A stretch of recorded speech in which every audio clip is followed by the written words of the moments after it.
we spent a lot of time in the opening of the show today talking about Alex Bowman being out of the 48 car for another week. Noah Gragson is going to be the replacement driver there. The question that Austin and I are struggling with, Steve, and maybe you can answer this for us, is there enough time for NASCAR to make adjustments on the frame so they're not so rigid between the end of the season and before Daytona? I feel that that's going to be a struggle to be able to do that. How about you? I think they're working on it. As a matter of fact, I think they're working on it today. If I'm Uh, not mistaken, there is a crash test going on today up in Ohio that they are doing. The way this car is built, I think it's possible because this car is built in really five sections. On the ends, you've got the bumper section, which is a small portion of it. You've got the center section, and then you got the front clip and the rear clip.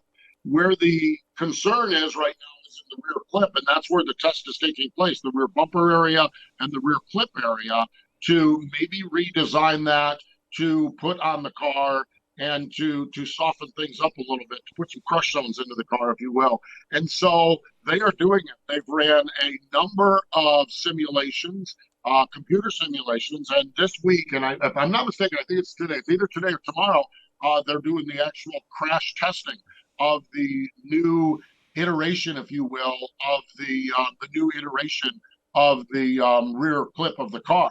And so, if that's the case, this car is a bolt together car. If this is the case, get some better specs, get some new specs, and bolt those onto the cars so we get ready to go at Daytona. yeah. It was a fascinating weekend at Talladega.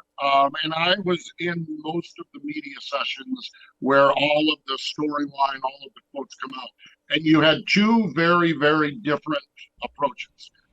You had Denny Hamlin, Chase Elliott, and Kevin Harvick screaming and just this is where we're at with it. We also had a number of drivers who are not saying too much about it. And then I actually held court or watched Brad Keselowski hold court, and Brad was fascinating on the discussion. Okay, everyone is acknowledging we're in a bad spot. Okay, we're in a spot we don't need to be in with, it looks like, rear impact of these race cars. Right. So everyone is in that spot. Brad, as a team owner, his point is we've been working on this with NASCAR. We've been working on this. They're doing a crash test today. The crash test that they're doing today didn't get designed last week after Alex Bowman had his concussion. This is something that has been simulated for weeks and weeks and weeks and maybe even months and months as they go to do this. And Brad's point was that we're not where we need to be, but losing our minds about it is not the answer. Let's try to figure out what is going on. And let's not make the repair or the replacement a worse problem than what we have now in some other facet. So he was rather candid about it, that there has been a lot of communication. He's been privy to a lot of it. Had Andy Petrie from Richard Childress Racing on crew call. We recorded it this morning. It's going to drop tomorrow. And he's been privy to a lot of the sim testing. And then the real live testing, they'll get the data back sometime in the next week, 10 days, 2 weeks from that. And there's nothing that's going to change on these cars this year. And that was another point that Brad made. The problem of it is the build of these cars is 3 or 4 weeks in advance. We start building the Phoenix car in 2 weeks. Okay, so we're going to have to ride with what we have, and nobody wants to do that, but that's where we're at with this thing. But there's pretty good consensus from Brad and listening to Andy Petrie that they may go around to something with this new rear clip, and then the nature of these cars being bolt together cars, we get a new rear clip, and let's put them on there and try to go. But they've been very cautious.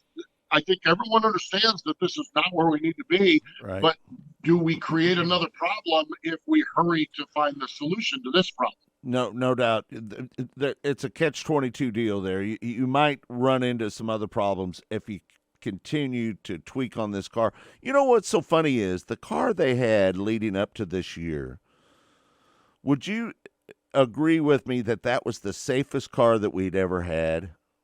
I mean, seriously, that car was so safe. We haven't seen a driver severely injured in one of those cars since the death of Dale Earnhardt, right? We haven't seen anybody get really hurt. And the crush zones and the padding and everything that was in those cars, I'm a little surprised that NASCAR didn't try to apply some of those benefits from the previous car to this car. I'm a little shocked by that. I think that Chase Elliott started the whole conversation on Saturday morning there. And I think while we get in the nuts and bolts of crush panels and concussions and everything, I think listening to Chase Elliott, his frustration is how did we go, in his words, backward as far as safety goes? Because what we had was working really, really well. And I think while I think that's his frustration is how did this happen? And I don't know. I mean, you have some drivers that say that they warn NASCAR, that they talk to NASCAR. Then you have other drivers that are like, I don't know how we got here with it. And but I think that's particularly Chase's frustration is that what we had was really, really good, and why was not more of that adapted into this Right. present car that we have now? Yeah. Do you think the older drivers are taking a look at this race car and thinking, you know what? I've been racing so long. I've got a lot of money in the bank. I'm not going to take a chance in getting hurt with this new car. Do you think we might see some drivers retire a little bit earlier because they're a little bit afraid of this new car?